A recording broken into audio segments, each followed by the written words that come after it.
받으실 하나님의 말씀은 로마서 5장 1절부터 6절까지의 말씀입니다. 로마서 5장 1절부터 6절까지의 말씀. 김정숙 집사님이 우리말로, 조한이 영어로 봉독을 해주시겠습니다. 봉독하겠습니다.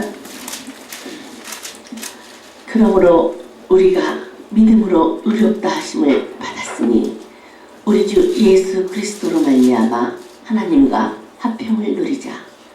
또한 그로 말미암아 우리가 믿음으로 서 있는 이 은혜에 들어감을 얻었으며 하나님의 영광을 바라고 즐거워하느니라.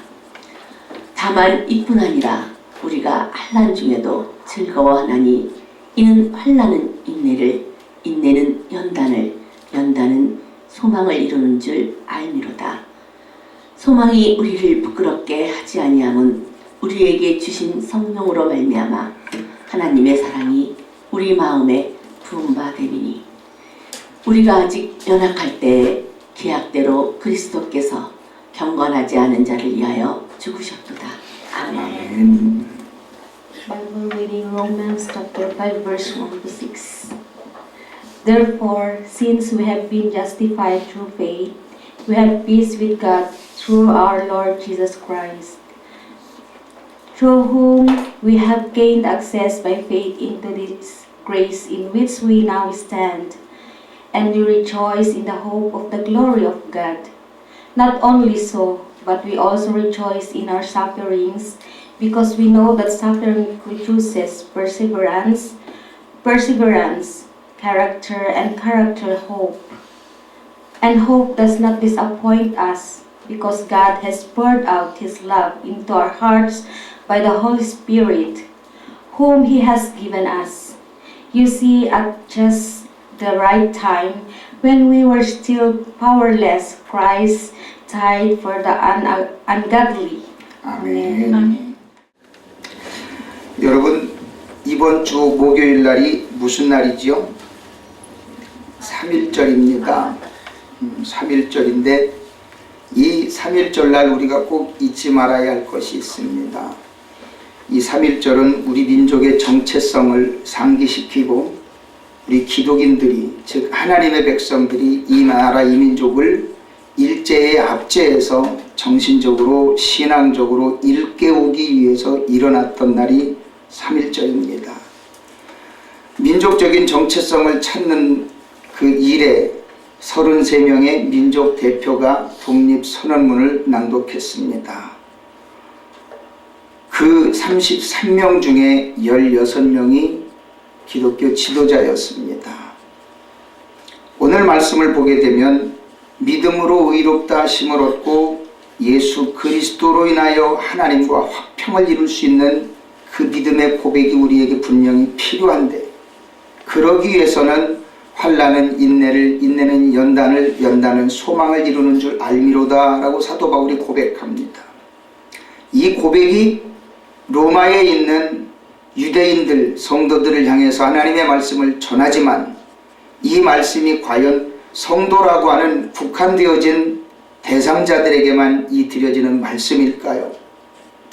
유대인들처럼 민족적인 아픔을 겪은 민족들이 없을 것이고요. 유대인들처럼 민족적인 환난과 고통과 핍박과 또는 목숨의 위협을 받은 민족이 아마도 없을 겁니다. 거의 우리 대한민국의 이 민족과 거의 흡사하지 않을까 저는 생각을 합니다. 그런데 3.1 운동이 일어나게 된 근본적인 원인이 어디에 있습니까? 이 나라 이 민족이 이웃 나라에 뺏겼기 때문에 3.1 운동을 일으켰습니다. 그러면 빼앗긴 원인이 어디에 있습니까? 이웃 나라는 우리가 대륙으로 진출할 테니까 우리 이 나라를 좀 지나가게 해달라라고 이 조선에 부탁을 했습니다. 조선은 자의반 타의반 어쩔 수 없는 환경에 이 나라 이 민족에게 지나가도록 했다가 결국에는 그것이 나라를 빼앗기는 길이 되어버렸습니다. 결국에는 어쩔 수 없는 조건으로 거의 반강압적으로 한일 합방이 이루어졌고요. 민족의 어머니 민비가 일본인들의 그 일본도에 처참하게 온몸이 갈기갈기 찢겨 죽으면서 이 나라의 민족성을 빼앗겼습니다. 침략자들은 언제든지 거짓말로 마음을 유혹합니다. 우리가 그냥 길만 지나갈게. 길만 지나가서 우리가 대륙을 진출할 테니까 너희들은 길만 열어줘 하면서 이 민족을 꼬셨습니다. 결국에는 이 나라를 강제적으로 탄압해가면서 자기들이 전쟁을 하기 위한 텃밭으로 이 나라 이 민족을 삼으면서 온 국토를 망가뜨렸습니다. 그러면서 지금도 일본 정치인들은 우리나라에 경부선 깔아줬기 때문에 니네들이 잘 살고 있다라고 망언을 합니다. 침략자들은 언제든지 자기가 유익한 대로 거짓말을 하면서 자기들의 대상을 깔아뭉갭니다. 처음에는 좋은 것으로 유혹을 합니다. 그러면서 그들이 마음을 놓게끔 하며 결국에는 모든 것을 빼앗고 짓밟고 죽이기까지 하는 것이 침략자의 근성입니다. 이런 가운데 우리가 분명히 알아야 할 것은 분별력입니다.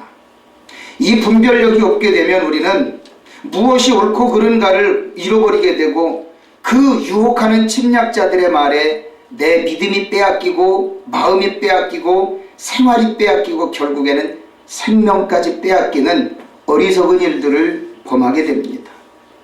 바로 이것이 우리가 사도 바울이 유대교인 유대 성도들에게 가르치는 교훈이기도 하며 신앙적인 것에서 분명히 서야 될 것을 우리에게 가르쳐주는 일깨움이기도 하며 우리 믿음의 사람들이 이 시대를 살아가는 과정에서 분명히 깨달아 알아야 할 나를 넘어뜨리고자 하는 거짓말이 무엇인가를 분명히 깨달아 알아야 할 그 진리를 가르쳐주는 교훈이기도 한 것입니다.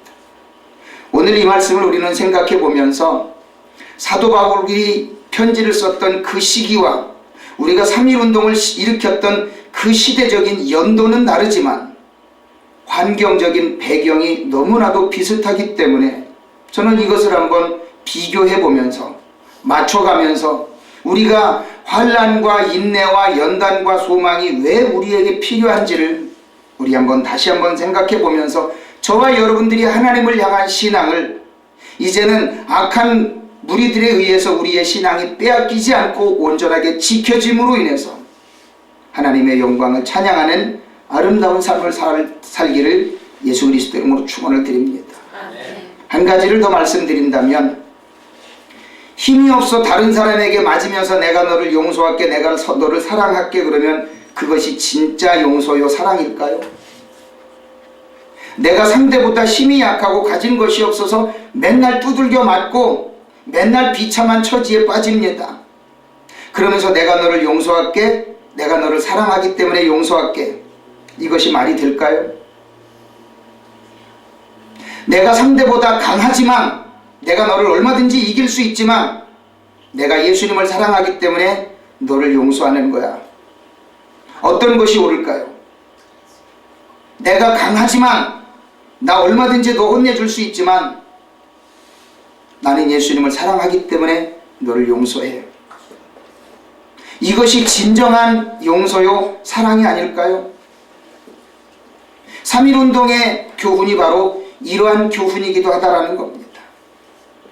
그래서 사도 바울은 이 내가 모든 것을 가지고 다 이길 수 있는 것이지만 주님의 영광을 위해서 환난과 인내와 연단과 소망이라고 하는 그 단어를 내 몸으로 실천해 나아가는 하나님의 귀한 백성들로 온전하게 세워지기를 소망하며 로마에 있는 유대교인들에게 편지를 썼던 이 사도 바울의 마음을 우리가 한번 생각해 보면서 우리 민족이 신앙적으로 어떻게 다시 일깨워져야 하는가를 비교해 보면서 우리의 신앙을 다시 한번 다져보기를 소망합니다. 우리가 생각해 볼 첫 번째는 환난은 인내를 만들어낸다는 겁니다.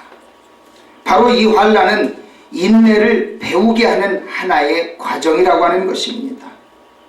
우리 성도들이 겪는 환난은 인내심을 가지고 우리가 분명히 이겨내 가야 할 한 과정이라고 하는 겁니다. 여러분 신앙생활하면서 내가 예수 믿고 나면 좀 그 이전보다 잘 살 것 같은 생각이 들었던 것 한 번쯤은 다 있지 않습니까? 그런데 여러분들의 생각 속에는 지워지지 않는 한 가지 의문이 있습니다. 내가 예수님을 믿고 하나님께 이렇게 충성하면 더 확실하게 더 잘 살고 더 부자가 되어야 되는데 왜 이럴까라고 하는 의문을 한 번쯤은 가져봅니다. 여러분들이 이런 과정을 분명히 믿음으로 이겨나가야만 저와 여러분들은 하나님 앞에 분명한 모습으로 믿음의 사람으로 설 수 있게 된다는 겁니다. 바로 이 환난은 내게 주어진 장래의 영광을 위한 하나의 과정인 것을 우리는 분명히 봐야 합니다. 고린도후서 4장 16절로 18절에 말씀합니다. 그러므로 우리가 낙심하지 아니하노니 우리의 겉사람은 낡아지나 우리의 속사람은 날로 새로워지도다. 우리가 잠시 받는 환난에 경한 것이 지극히 크고 영원한 영광에 중한 것을 우리에게 이루게 함이니 우리가 주목하는 것은 보이는 것이 아니요 보이지 않는 것이니 보이는 것은 잠깐이요 보이지 않는 것은 영원함이라. 아멘. 여러분들이 어려운 환경을 이겨나가는 그 과정에서 우리가 분명히 바라봐야 할 것은 뭡니까? 내가 이제는 잘 될 것이다 라고 하는 이미 내게는 보여지지 않지만 믿음의 눈으로 바라봐야 할 그 환경들이 내게 있기 때문에 이 환난을 이겨나가는 겁니다. 사도 바울이 고린도 교회 교인들에게 이것을 교훈하고 있다는 겁니다. 너 지금 보이는 거 없잖아. 너 지금 가진 것도 없잖아. 하지만 믿음을 가지고 우리가 가게 되면 내 손에 잡히지 않지만 내 눈에 보이지 않지만 분명히 올 거야 라고 사도 바울은 고린도 교회 교인들에게 위로를 합니다. 얼마나 그 고통이 괴로웠는지 사도 바울은 그것을 가르쳐주는 과정에 그 복음을 가르쳐주는 과정에 복음을 전한다는 이유 하나만으로 자기도 고난을 당하는 과정에 에베소 교회 교인들을 향해서도 또 이렇게 위로합니다. 남들이 볼 땐 그럴 거예요. 너나 잘하지, 너나 잘 살지, 너 주제에 누구를 위로해 라고 할 수 있는 환경입니다. 그럼에도 불구하고 사도 바울은 에베소 교회 교인들을 위로할 때 에베소 3장 18절로 13절에 이렇게 위로합니다. 너희 모든 성도 중에 지극히 작은 자보다 더 작은 나에게 이 은혜를 주신 것은 측량할 수 없는 그리스도의 풍성함을 이방인에게 전하게 하시고 영원부터 만물을 창조하신 하나님 속에 감추어졌던 비밀의 경륜이 어떠한 것을 드러내게 하려 하심이라. 이는 이제 교회로 말미암아 하늘에 있는 통치자들과 권세들에게 하나님의 각종 지혜를 알게 하려 하심이니 곧 영원부터 우리 주 그리스도 예수 안에 예정하신 뜻대로 하신 것이라. 우리가 그 안에서 그를 믿음으로 말미암아 담대함과 확신을 가지고 하나님께 나아감을 얻느니라. 그러므로 너희에게 구하노니 너희를 위한 나의 여러 환난에 대하여 낙심하지 말라. 이는 너희의 영광이니라. 내가 복음 전하다가 이렇게 낙심하는 과정에 있을지라도 너희들은 나 때문에 오히려 소망을 잃지 말아라. 내가 비록 이렇게 어려운 환경에 복음 전하다가 처해 있지만 이것이 너희들의 현실은 아니다. 이것이 장차 하나님께서 여러분들에게 복을 주시기 위한 한 과정이다라고 사도 바울은 자기가 어려움을 겪는 현실 속에서도 당당하게 자신 있게 에베소 교회 성도들을 위로합니다. 여러분들이 어떤 어려움을 겪고 있습니까? 여러분들이 어떤 환난 속에 어떤 고통 속에 있습니까? 그런 과정 속에서 여러분들 낙심하지 말아야 할 것이 바로 하나님께서 우리에게 주시는 말씀입니다. 그런데 이 환난을 이겨나갈 수 있는 가장 좋은 방법이 뭡니까? 내 안에 성령께서 계셔야 된다는 겁니다. 내가 믿을 수 없는 것, 내가 바라볼 수 없는 것을 바라보고 믿게 해주시는 분이 누굽니까? 내 안에 성령님이시다고 하는 겁니다. 그것을 로마서 8장 24절부터 28절까지는 우리에게 이렇게 가르쳐 줍니다. 로마서 8장 24절부터 28절까지는 우리가 소망을 구원으로 얻으며, 뭐라고요? 소망을 구원으로 얻으며 보이는 소망이 소망이 아니니 보는 것을 누가 바라리요? 만일 우리가 보지 못하는 것을 바라면 참음으로 기다릴지니라. 이와 같이 성령도 우리의 연약함을 도우시나니 우리는 마땅히 기도할 바를 알지 못하나 오직 성령이 말할 수 없는 탄식으로 우리를 위하여 친히 간구하시느니라. 마음을 살피시는 이가 성령의 생각을 아시나니 이는 성령이 하나님의 뜻대로 성도를 위하여 간구하시느니라. 우리가 알거니와 하나님을 사랑하는 자 곧 그 뜻대로 부르심을 입은 자들에게는 모든 것이 합력하여 선을 이루느니라 말씀합니다.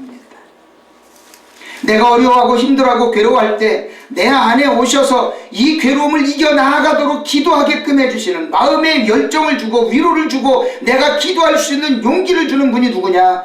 성령님이라고 하는 겁니다. 목사님, 나는 왜 이렇게 기도가 안 되지요? 왜 기도 시간만 되면 나는 이렇게 힘들지요? 왜 남들은 기도 잘하는데 왜 나는 기도를 그렇게 못하지요? 내 안에 성령님이 역사하시지 않기 때문에 그렇다는 겁니다. 내 안에 성령님을 인정하십시오. 내 안에 성령님을 인정하시면서 내 안에 성령께서 말할 수 없는 탄식으로 내가 기도하지 못하는 것까지 다 기도하게끔 여러분의 마음을 맡기십시오. 그래야만 여러분의 기도가 살아나는 것이고 내가 생각하지 못했던 것들까지라도 다 기억나게 하셔서 성령께서 내 안에서 탄식하신다라는 겁니다.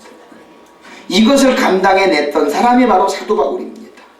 사도 바울은 복음을 전하러 가는 곳곳마다 너무나도 많은 환난을 당하고 핍박을 당했습니다. 심지어 자기 동족이 쫓아다니면서까지 너 유대교를 제대로 안 지키고 왜 이단 예수라고 하는 사람을 전하냐라고 가는 곳곳마다 쫓아다니면서 죽이려고 괴계를 부렸던 환경이 바로 사도 바울의 환경입니다. 그렇게 날마다 목숨을 내놓고 복음을 전하는 그 환경이 결코 쉬웠을까요? 결코 그렇지 않았다는 겁니다. 그런 과정에 사도 바울은 너무나도 어렵고 힘든 환경 속에서 그는 때로는 자기 손으로 텐트를 지어 팔아가면서 그는 복음을 전하는 것이 바로 사도 바울의 환경이었다는 겁니다. 바로 이것이 우리 민족적인 과정으로 한번 시대적인 배경을 생각해 본다면 바로 조선말 개화기 초에 우리나라에 복음이 들어오던 그 시기와 연도가 아닌 시기와 배경이 너무나도 잘 맞는다는 겁니다. 이 땅이 눈을 뜨지 못하고 있을 때 서양 문명을 받아들이지 못하고 쇄국 정치로 인하여 이 나라 이 민족이 괴로워하고 힘들어할 때 선교사들은 이 땅에 들어와 목숨을 내놓고 피를 흘리며 이 땅을 일깨워 줬습니다. 병원을 세워주고 글을 가르치면서 이 민족이 깨어나 세계로 향하여 눈을 뜨게끔 했던 것이 바로 이 시기였다라고 하는 겁니다. 그 선교사들이 들어와서 지금의 연세대학을 세워놨습니다. 지금의 세브란스 병원을 선교사가 세워놨습니다. 이화여자대학교, 그때 당시는 여자를 너무나도 천시했던 그 시대에 여자들을 불러 모아 글을 가르치고 문맹을 깨우치고 문명을 맛보게끔 하면서 여성들을 깨워준 것이 바로 이화여자대학교. 신사참배에 끝까지 반대하면서 우리는 죽으면 죽을지언정 나는 하나님을 버리지 않겠다라고 믿음을 가지고 세웠던 대학교가 숭실대학교입니다.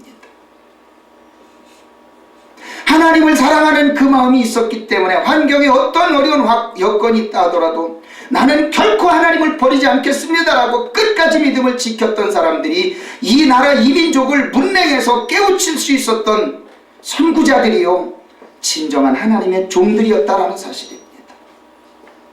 때문에 살아가는 성도들이요, 여러분들이 지금 당하고 있는 환난, 어려움, 고통, 괴로움, 우리 믿음의 선조들이 겪었던 그 어려움에 비하면 우리 흔히 쓰는 말로 조족지혈, 세 발에 피도 안 되는 그런 고통이라고 하는 겁니다. 물론 여러분들에게 그런 고통을 당하라고 하는 이야기가 아니라 그것에 비교하면 저와 여러분들은 얼마나 행복하냐 이겁니다. 때문에 사랑하는 성도들이여, 여러분들에게 어떤 어려움, 어떤 갈등이 있더라도 끝까지 이겨나가는 하나님의 귀한 백성들이 되시기를 예수 그리스도 이름으로 축원을 드립니다. 두 번째, 저와 여러분들이 겪어야 할 신앙의 난관 두 번째는 뭡니까? 인내는 연단을 가르쳐준다라는 겁니다. 사랑하는 성도들이여, 강철은 어떻게 만들어집니까? 수도 없이 불에 달구고 수천 번 수만 번 두들겨 팹니다. 그렇게 만들어지는 것이 강철입니다. 그 강철은 수도 없이 뜨거운 불에 수천도 불에 달궈져 가면서 그 달궈진 쇠를 수만 번 두들겨야 강철이 됩니다. 우리의 신앙이 주님 앞에 나아가는 과정에 있어서 하루아침에 잘 된다고 생각하는 것, 여러분들 혹시 그런 생각을 가집니까? 혹시 어떤 분들은 목사님, 내가 신앙생활 처음 할 때는 하나님이 응답도 잘 하시더니 내가 조금 지나가니까 왜 응답이 안 되죠? 여러분들 그런 고민 안 해보십니까? 그런 생각 안 해보셔요? 그게 뭡니까? 하나님이 나를 연단하기 위한 두드리는 과정이라는 것을 우리는 분명히 깨달아야 된다라고 하는 사실입니다. 나 자신이 주님 앞에 얼마나 아름답게 연단되어져야 되는가, 우리는 성경 속에서 그 대표적인 사람을 찾아볼 때 누구를 꼽을 수 있습니까? 욥이라고 하는 사람을 꼽을 수 있습니다. 천하의 제일가는 부자였습니다. 부자인 만큼 신앙도 좋았죠. 그런데 어느 날 모든 것을 다 잃어버립니다. 사랑하는 아내와 10명의 자녀와 너무나도 많은 재산, 헤아릴 수 없는 재산을 하루아침에 잃어버립니다.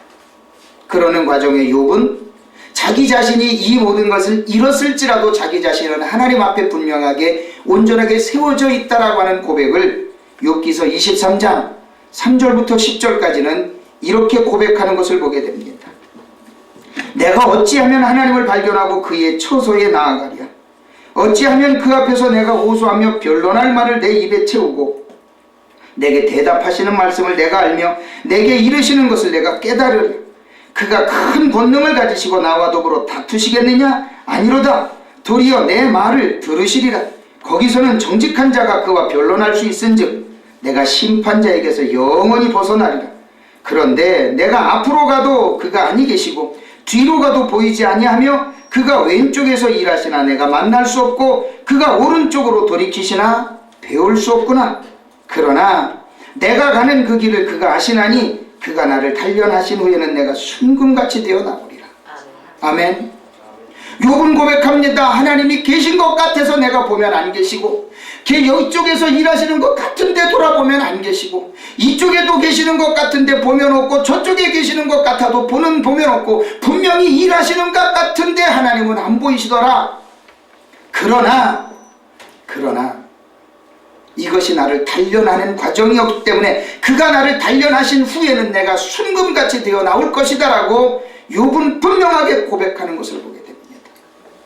사랑하는 성도들이요, 여러분들에게 주어진 삶의 환경 속에서 여러분들이 갈등하고 고민하고 아파하는 과정 속에 여러분들은 어떻게 해야 될까요? 십수년 전에 제 주변에 가까운 어떤 한 분이 신앙생활 잘하다가 저희가 그런 고백하더라고요. 내가 왜 예수를 믿어가지고 이 고생을 하나? 저는 그 얘기를 듣고 가슴이 철렁했습니다. 이 바보 같은 사람아, 왜 그런 생각까지 해? 여러분들도 그런 생각합니까? 내가 만약에 예수님 안 믿었으면 어디 가서 술 한잔이라도 하고 어디 가서 좀 즐겨볼 텐데 내가 왜 예수를 믿어가지고 이렇게 됐지? 그러면서 한탄을 하더라니까요. 생각 같아서는 내 쥐어받고 싶더만 그래도 목사라, 그래 그러지 말게 기도하세. 여러분들도 그럴 때가 있습니까? 그런 유혹을 받습니까? 절대 그런 유혹에서 여러분들은 벗어나야 됩니다. 바로 이 인내가 연단을 위한 하나의 과정이라고 하는 사실을 우리는 분명히 깨달아야 됩니다. 그래서 사도 베드로는 베드로전서 1장 5절부터 9절까지 이렇게 고백을 합니다. 너희는 말세에 나타내기로 예비하신 구원을 얻기 위하여 믿음으로 말미암아 하나님의 능력으로 보호하심을 받았느니라. 그러므로 너희가 이제 여러 가지 시험으로 말미암아 잠깐 근심하게 되지 않을 수 없으나 오히려 크게 기뻐하는도다. 너희 믿음의 확실함은 불로 연단하여도 없어질 금보다 더 귀하여 예수 그리스도께서 나타나실 때에 칭찬과 영광과 존귀를 얻게 할 것이라. 예수를 너희가 보지 못하였으나 사랑하는도다. 이제도 보지 못하나 믿고 말할 수 없는 영광스러운 즐거움으로 기뻐하니 믿음의 결국 곧 영혼의 구원을 받음이라. 아멘. 여러분 예수님 본 분 계시면 한번 손들어 보실래요? 나 예수님 봤어요 하는 분. 사도 바울도 단도직입적으로 물어봐요. 예수님 못 봤잖아. 못 봤음에도 불구하고 여러분들이 소망을 가지는 이유가 뭐야? 내 영혼의 구원을 확신하기 때문에 예수님을 믿지 않냐라고 이 사도 베드로는 이야기를 합니다. 예수님을 못 봤지만 본 것 같은 믿음 가지고 갈 수 있는 것, 내가 이 어려움을 이겨나갈 수 있는 그 인내의 근본인 것을 이 사도 베드로는 분명하게 이야기하고 있습니다. 때문에 살아가는 성도들이요, 어려워요, 힘들어요, 괴로워요, 못 견디겠어요가 아니라 내 눈에 보이지 않는 예수님이 지금도 나를 지켜주신다라고 하는 분명한 확신을 가진다면 여러분들은 이 모든 것을 분명하게 이겨나갈 수 있는 믿음의 근본이 분명하게 되어져 있는 분들이라는 사실을 믿으시면서 날마다 용기를 가지고 나아가시는 저와 여러분이 되시기를 예수 그리스도 이름으로 축원을 드립니다. 시편 17편은 너무나도 멋있는 표현인데요. 다윗이 모든 고난을 다 이겨내고 난 뒤에 하나님께 얼마나 감사한지 이 시편 17편을 통해서 이렇게 고백을 합니다. 얼른 찾으실 수 있는 분은 빨리 찾으셔도 괜찮습니다. 시편 17편 1절 5절에 이렇게 기록합니다. 여호와여 의의 호소를 들으소서. 나의 울부짖음에 주의하소서. 거짓되지 아니한 입술에서 나오는 나의 기도에 귀를 기울이소서. 주께서 나를 판단하시며 주의 눈으로 공평함을 살피소서. 주께서 내 마음을 시험하시고 밤에 내게 오시어서 나를 감찰하셨으나 흠을 찾지 못하셨사오니 내가 결심하고 입으로 범죄하지 아니하리이다. 사람의 행사로 논하면 나는 주의 입술의 말씀을 따라 스스로 삼가서 포악한 자의 길을 가지 아니하였사오며 나의 걸음이 주의 길을 굳게 지키고 실족하지 아니하였나이다. 아멘. 가장 유혹받기 쉬운 때가 혼자 있을 때, 그것도 밤이라고 합니다. 다윗이 이 고백을 합니다. 내가 홀로 밤에 있을 때 하나님이 내 마음을 시험하였으나 나는 이겼나이다. 제가 존경하는 목사님 중에 한 분이 폴 로셔 목사님이라고 미국의 한 목사님이셔요. 신학교에서 강의를 하는데 어떤 분이 그러더래요. 가장 목회자로서 힘든 게 어떤 겁니까? 라고 물어볼 때 다시 되물었대요. 당신은 뭐라고 생각합니까? 그랬더니 말을 못하더래요. 당신이 혼자 있을 때 정말로 하나님과의 관계가 신실한가 생각해봐라. 그러면 당신은 진정한 하나님의 종이 될 거다라고 조언을 해줬답니다. 나 혼자 있을 때, 그것도 밤에 아무도 나를 유혹할 것 같지 않은, 내가 어떤 죄를 지우고 어떤 죄악된 생각을 가지더라도 누구에게 들키지 않을 것 같은 그 시간에 하나님과 나와의 관계 속에서 정말로 신실할 수 있는 그 사람이 하나님 앞에 인정받는 사람이다라고 그 목사님이 이야기한 것처럼 바로 이 시편 기자 다윗도 이 시편 17편에서 그렇게 고백합니다. 내가 밤에 혼자 있을 때 하나님이 내 마음을 시험했지만 나는 부끄러움 없이 섰습니다라고 이 다윗은 고백합니다. 여러분들이 정말로 어떤 인내의 과정을 겪어갑니까? 우리나라 개화기 이후에 교회가 들어오기 시작했습니다. 그때가 마침 일제강점기였죠. 사도 바울이 복음을 전하고 모든 교회를 세워놨을 때에 그 세워놓은 교회들이 모두가 다 핍박을 받았습니다. 왜요? 이방 문화 속에, 즉 타국에다가 교회를 세워놨으니 문화와 풍습이 다른 종교가 들어왔으니 얼마나 많은 핍박을 했겠습니까? 그것도 십자가에 죽어줬다는 너무나도 연약한 그 사람을 신이로 믿고 있는 그 기독교가 그들이 생각할 땐 얼마나 어리석었겠습니까?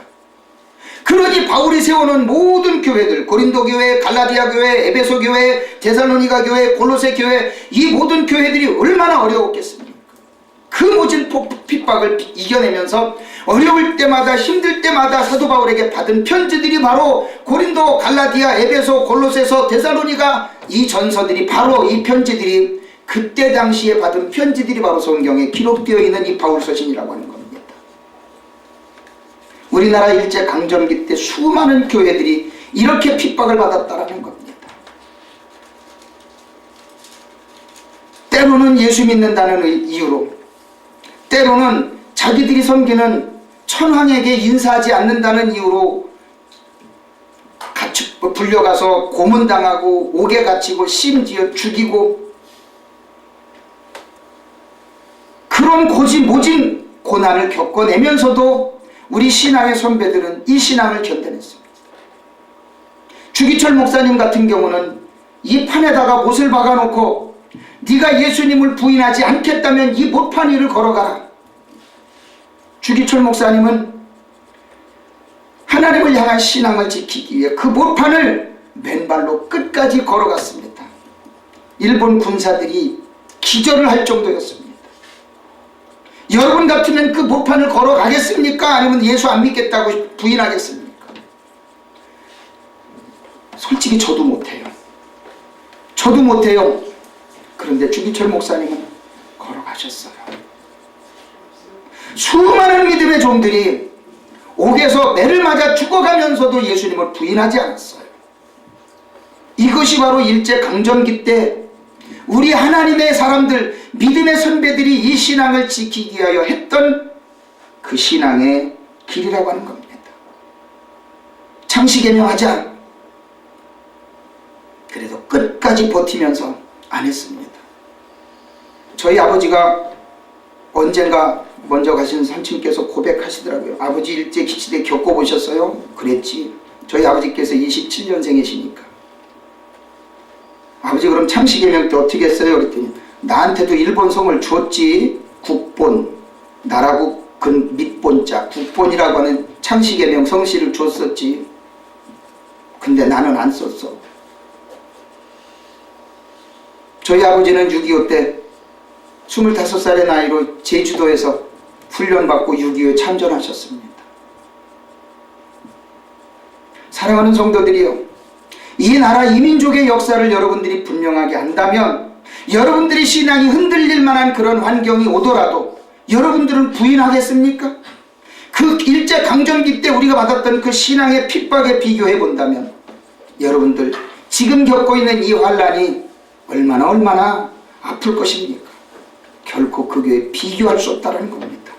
그런 과정 속에서 민족의 대표가 일어나서 우리는 오등은 대한민국의 자손임을 분명하게 밝혔던 그 대한독립선언문을 밝힐 수 있었던 그 이유가 그 많은 고통 속에서도 믿음을 이겨냈던 사람들이 있었기 때문에 독립선언문이 발표되었을 수 있었고요. 그 민족 대표 33명 중에 16명이 바로 기독교 지도자였다라고 하는 겁니다. 사랑하는 성도들이요, 여러분들은 무엇을 통해서 저와 여러분들의 신앙을 이겨나가겠습니까? 어려울 때, 힘들 때 조금은 타협하겠습니까? 조금은 부인하겠습니까? 남이 안 본다고 살짝 부인하고 누가 안 봤으니까 다행이네 하면서 가슴 쓸어내릴 겁니까? 내 목숨이 위협을 받는 한이 있더라도 신앙은 끝까지 지킬 줄 아는 지조가 있어야 되지 않겠습니까? 아멘. 저는 초등학교 때, 그때는 저희 아버지께서 예수님을 믿지 않았습니다. 저희 아버지는 문중 장손이셨습니다.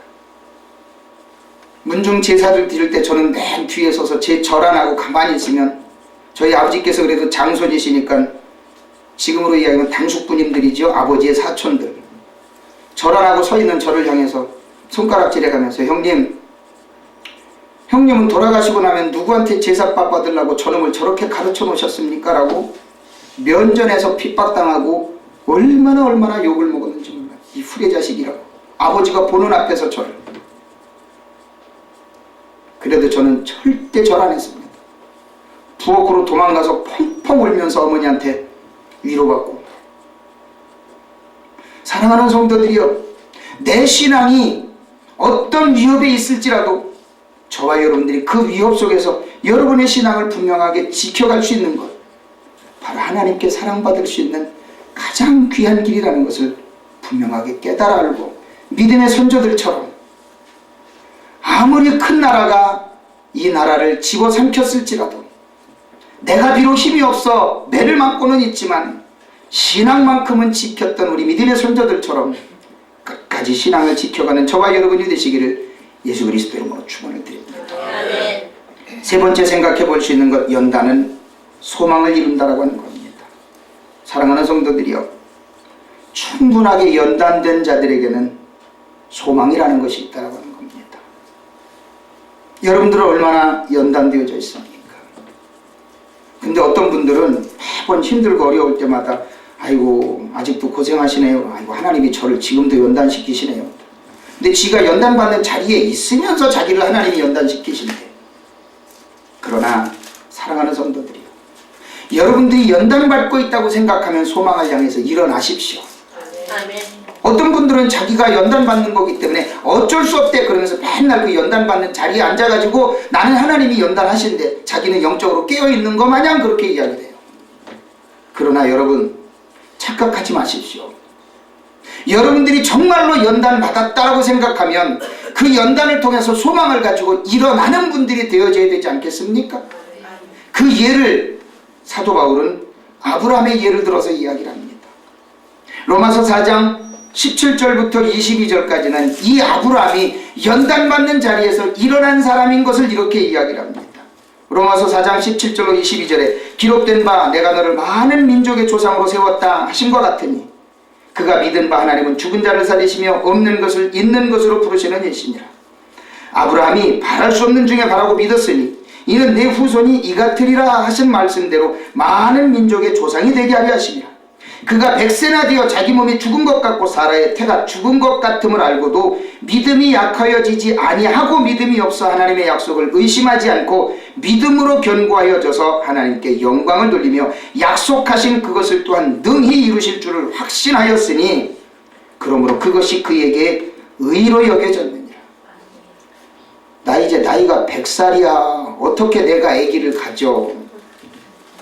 이런 생각 가지고 나는 하나님이 연단하신데 그리고 실천 안 했으면 아들 나왔을까요? 안 나왔을까요?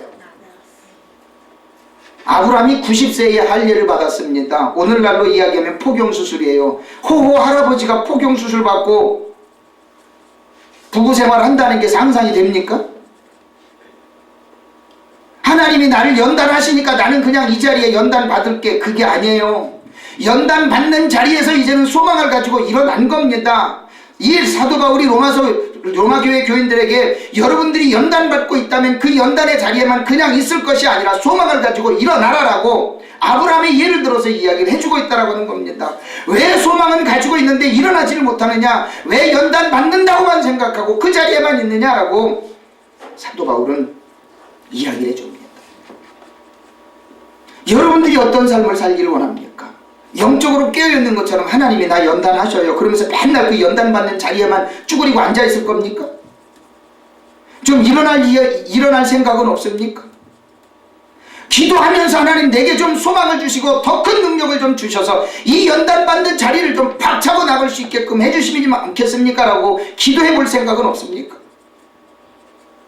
이것이 바로 우리가 하나님 앞에 나아가야 할 내 길이고 내가 하나님 앞에 당당하게 부르짖어 기도해야 할 제목 아니겠습니까? 바로 이것이 하나님께서 우리에게 원하는 것입니다. 영적으로 깨어있는 것 마냥 하나님이 자기는 연단시키신대. 그러면서 일어나려고는 안 해. 그러면 그 영적인 깨어남은 어디에 있는 거야? 하나는 알고 둘은 모른다는 너무나도 답답한 것 아니겠습니까? 이 아브라함은 실수도 많이 했어요. 소망을 가지고 나아가다가 심지어 자기 아내를 동생이라고까지 거짓말하면서까지 목숨을 부지하는 그런 실수도 했습니다. 여러분 실수 안 하는 사람 있습니까? 자기 실수한 건 늘 감추고 남들 실수하는 것만 열심히 삿대질하면서 지적하는 사람들 결코 좋지는 않습니다. 아브라함도 자기는 분명히 실수했습니다. 그러나 그 실수를 딛고 일어나면서 하나님께서 다시 힘주실 것에 대해서 소망을 가지고 기도하며 하나님 앞에 부르짖어 기도한 사람이 바로 아브라함이었다라고 하는 겁니다. 바로 이 사도 바울도 그 아브라함의 예를 들어 이야기하는 그 사도 바울도 죽을 고비를 수도 없이 넘기면서 그는 하나님의 말씀을 전했던 하나님의 신실한 종이었지 않습니까? 우리가 이 민족적인 시기를 한번 생각해 본다면 바로 이 시기는 우리가 생각해 보는 해방 직후의 시기가 아닐까 생각을 해봅니다.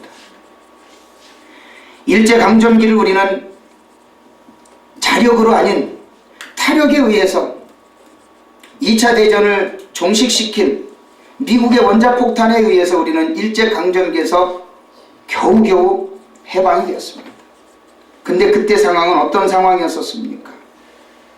모든 것 빼앗기고 살던 상황 속에서 해방은 되어졌지만 가진 게 있어야지. 그 가난의 굴레에서 벗어날 수가 없습니다. 그런데다가 엎친 데 겹친 격으로 뭐예요? 사상적인 갈등이 생겼습니다. 공산주의가 오르냐 민주주의가 오르냐, 민족적인 내분이 너무 심했습니다. 그런데다가 국제적인 갈등에서는 가장 최약소국이라고 하는 그 서름에 어느 누구 하나 도와주지 않으려 하는 2차 대전 직후에 그 국제적인 정세 속에서 가장 소름받는 나라가 바로 우리나라였었습니다. 그러나 우리 신앙의 선배들은 그 어려운 환경 속에서 결코 좌절하지 않았습니다. 끝까지 기도했습니다. 끝까지 기도했습니다. 그 끝까지 기도하는데 가장 힘이 되어줬던 분들이 누굽니까? 바로 선교사님들이었습니다. 그 일본 사람들에 의하여 그렇게 압제당하는 과정 속에서도 그 선교사님들은 결코 우리 민족 속에서 떠나질 않았습니다. 내가 떠나면 이 백성들은 어떡합니까? 나 살자고 내가 본국으로 귀국하면 이 백성들은 어떻게 합니까? 라고 끝까지 남아있었던 분들이 바로 선교사님들이었습니다. 그분 중에 바로 한 분이 언더우드 선교사님이었고, 그 언더우드 선교사님에 의해서 길러진 분이 바로 이승만 박사였습니다. 그때 당시에 외국 문명을 하나도 몰랐던 우리 민족 중에 한 사람, 이승만 박사님이 미국에 건너가서 하버드 대학을 졸업했습니다. 그리고 그 지역의 모든 유지들과 인맥을 이어놨습니다. 1942년 미국에서 한국을 향해, 그때 당시에 조선을 향해 라디오 방송을 할 때 그런 내용을 방송을 했다고 합니다. 제가 자료를 찾아봤더니, 한민족이요, 몇 년 후면은 여러분에게 서광이 비칠 겁니다 라고 희망을 가지자고, 내가 그때쯤, 그 전에 내가 분명히 당신들에게 가겠습니다 라고 라디오 방송을 하는데 보니까 그때가 1942년도입니다.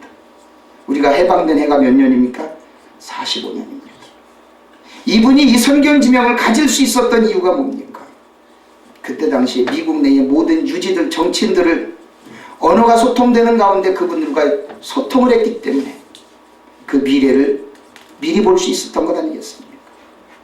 사랑하는 성도들이요, 이 해방 직후에 이승만 박사는 귀국했습니다. 그때 당시에 좌파와 우파가 너무나도 첨예하게 대립하며 서로 암살하고 죽이는 너무나도 암울한 과정이었습니다. 이승만 박사는 북쪽과 함께하지 않았습니다. 무엇 때문에? 신앙을 지키기 위해서. 만약에 이승만 박사가 그때 결단을 하지 않았다면 우리는 지금 현재의 우리 신앙 지킬 수 있었을까요? 그때 당시에 박헌영과 박헌영과 여운형이 공산주의 논리에 얼마나 심취해 있었습니까? 김구 선생과 이승만 박사를 얼마나 괴롭혔습니까? 그들은 북쪽으로 갔습니다. 근데 결국에는 어떻게 됐나요? 같은 공산주의 논리를 가진 사람들에게 암살당하고 숙청당하는 비극을 겪으며 이 세상을 떠났습니다. 왜 같은 공산주의 논리를 같이 추구하면서 왜 서로를 죽이고 암살하고 숙청합니까? 그게 공산주의의 본질이었다는 겁니다. 이승만 박사는 이거를 너무나도 잘 알았기 때문에 그때 당시에 소련과 중공이라고 하는 그 공산주의 국가의 논리적인 것을 너무나도 잘 알았습니다. 그 본질을 너무나도 잘 알았기 때문에 이 나라 이민족이 살 길은 하나님을 선택하는 것이다 라고 하는 그 본질의 선택을 분명하게 할 수 있었기 때문에 북쪽과 하나 되지 않고 하나님을 선택한 것이 바로 남쪽에 정부를 세우는 거였던 겁니다. 국가적인 민족적인 과정에서 볼 때는 정부 수립이지요. 그가 생각하는 하나님의 입장에서 볼 때는 정치를 선택한 것이 아니라 그는 하나님을 선택한 겁니다. 바로 신앙을 선택했던 겁니다. 만약에 이승만 박사의 그런 결단이 없었다면 저와 여러분들은 이 신앙을 유지할 수 없었습니다. 지나온 이야기입니다만 6월 25일 날 북한에서 남하로 쳐들어올 때 그 전날, 하루 전날 북한 전역에 있는 곳곳에서, 중요한 곳에서 모든 기독교인들을 다 몰아놓고 한 곳에서 처형한 뒤에 그 다음날 새벽에 남침을 한 겁니다. 공산주의자들에게 가장 큰 적이 누군지 아십니까? 기독교인들입니다. 공산주의의 가장 큰 적은 기독교인들이기 때문에 가장 최우선 척결 대상이 기독교인입니다. 사랑하는 성도들이요, 저와 여러분들이 분별을 하지 못한다면 이 연단받는 과정에서 일어날 수가 없습니다. 지금은 하나님이 연단하시는 것이기 때문에 나는 여기 있어야 된다라고 결단했다면 오늘날 우리는 이 신앙을 유지할 수 없었습니다. 연단 과정을 끝내야 된다라고 결단하는 어떤 한 사람에 의해서 우리 이민족이 그나마라도 반쪽이라도 우리 신앙을 지킬 수 있었던 것 무엇입니까? 하나님께 기도하던 그 한 사람, 그 사람에 의해서 우리는 이민족이 지금도 하나님께 복을 받고 있는 것 아니겠습니까? 여러분, 나는 지금 연단 받고 있어요 라고 생각하지 마시고 이제는 연단이 끝났어요, 나는 이것을 박차고 일어나야 돼요 라고 결단하며 일어나는 저와 여러분이 되시기를 예수 그리스도의 이름으로 축원을 드립니다. 말씀의 결론을 드립니다. 오늘 본문 5절과 6절에서는 뭐라고 이야기할까요? 우리의 인생은 하나님이 인도하신다라고 하는 것에 대해서 이렇게 고백합니다. 오늘 본문 5절과 6절을 한번 함께 큰 소리로 한번 합독해 봅니다. 시작. 소망이 우리를 부끄럽게 하지 아니함은 우리에게 주신 성령으로 말미암아 하나님의 사랑이 우리 마음에 부은바되느니 우리가 아직 연약할 때에 기약대로 그리스도께서 경건하지 않은 자를 위하여 죽으셨다. 아멘. 저와 여러분이 살 소망이 없고 희망이 없고 지금 당장 죽어 있는 것 같은 이 현실을 위해서 누가 오셨어요? 예수님이 오셨어요. 예수님이 그것을 해결하기 위해서 당신이 직접 죽어주심으로 인하여 우리의 모든 죄의 문제, 생활의 문제, 질병의 문제 모든 것 다 해결하셨다라고 하는 겁니다. 그것이 오늘 본문 5절과 6절의 말씀이기 때문에 아까 말씀드린 대로 연단 받는 자리에서 이제는 연단이다 생각하지 마시고 일어나시길 바랍니다. 그런데 그 일어날 때 저와 여러분들은 기도하며 분별하는 자들이 되어져야 됩니다. 여러분 고린도전서를 한번 펼쳐보시겠습니까? 고린도전서 2장 11절부터 14절까지를 보게 되면 왜 기도하면서 분별해야 되는지를 우리는 보게 됩니다. 고린도전서 2장 11절부터 14절 함께 합독해 봅니다. 시작. 사람의 일을 사람의 속에 있는 영 외에 누가 알리요?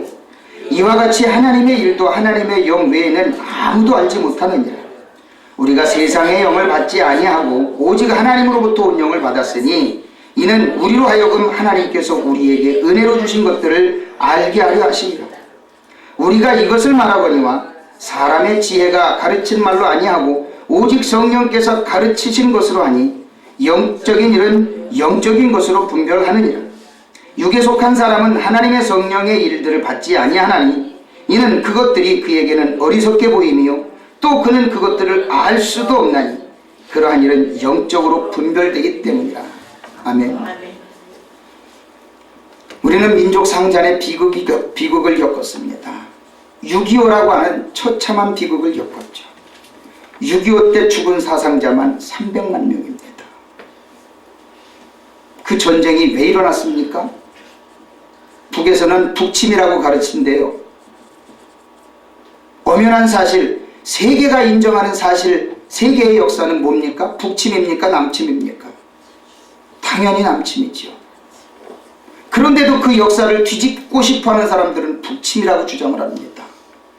단 유일한 한 사람만 그렇게 주장하는데 그것을 따라가려고 하는 사람들은 또 무슨 생각입니까? 세계의 역사도 뒤집어 보고 싶은 겁니까? 사랑하는 성도들이요, 그 6.25가 터지자마자 남한은 어떻게 됐습니까? 낙동강 전선까지 밀리고 밀려 내려갔습니다. 이민족을 살리기 위해서 하나님의 종들, 즉 목사들은 부산의 한 교회에서 금식하며 처절하게 기도합니다. 하나님 이민족을 살려주세요. 이민족을 살려주세요. 일제강점기 때부터 그렇게 하나님은 믿음의 종들의 기도를, 피 끓는 기도를 원하시더니 6.25 전쟁 중에도 하나님은 하나님의 종들의 금식하며 피를 토하는 기도를 원하셨습니다. 결국에는 그 기도가 어떻게 됐나요? 유엔이 파병되어지는 역사를 만들어냈습니다. 그래서 유엔군이 파병되었고 서울이 수복되었고 낙동강 전선까지 치고 올라가게 됐던 것들이 바로 6.25의 과정입니다.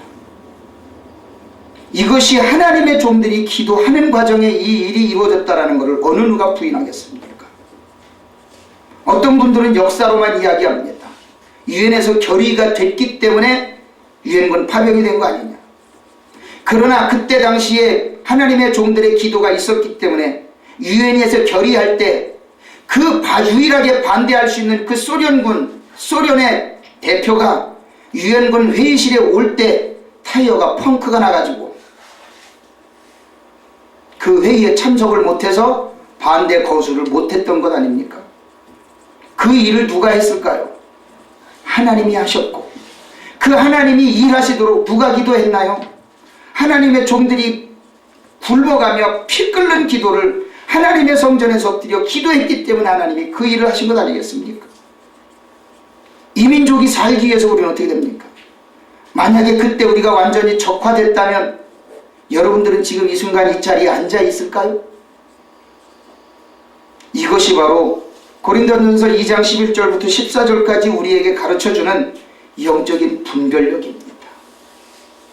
영적인 분별력이 없다면 우리는 분명히 죽을 수밖에 없습니다. 다윗은 시편에서 그런 기도를 하는 내용도 우리는 보지 않습니까? 하나님, 내가 죽고 나면 하나님을 어찌 찬양하겠습니까? 라고 하는 대목이 나옵니다. 여러분들이 죽고 나서도 신앙을 지킬 수 있습니까? 여러분들이 죽고 나면 신앙 지킬 수 없습니다. 한국의 기독교가 지켜지는 과정에서는 이 선배 목사님들의 목숨을 건 피 끓는 기도가 있었기 때문에 이 신앙이 지켜졌고, 3.1절을 통해서 죽음을 불사하고 대한독립 만세를 외쳤던 신앙의 선배들이 있었기 때문에 민족의 자존심과 정체성이 지켜졌다고 하는 겁니다. 사랑하는 성도들이여, 앞으로 주의해야 할 것이 한 가지가 있습니다. 우리는 지금 이 시점에서 절대절명의 위기를 겪고 있습니다. 어떤 위기일까요? 6.25 이후에 북한에서는 주민들이 300만 명이 굶어 죽거나 고문으로 죽었습니다. 아십니까? 평화를 주장한다는 그 사람들, 평화협정하자고 손 내미는 그 사람들이 북한 내에서 6.25 이후에 지금까지 300만 명을 굶어 죽이거나 고문해서 죽였습니다. 그 안에 기독교인들이 수만 명입니다.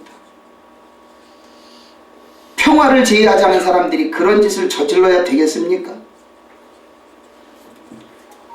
60년대 후반부터 70년대 초반까지 우리에게 잘 기억되는 한 분이 있습니다.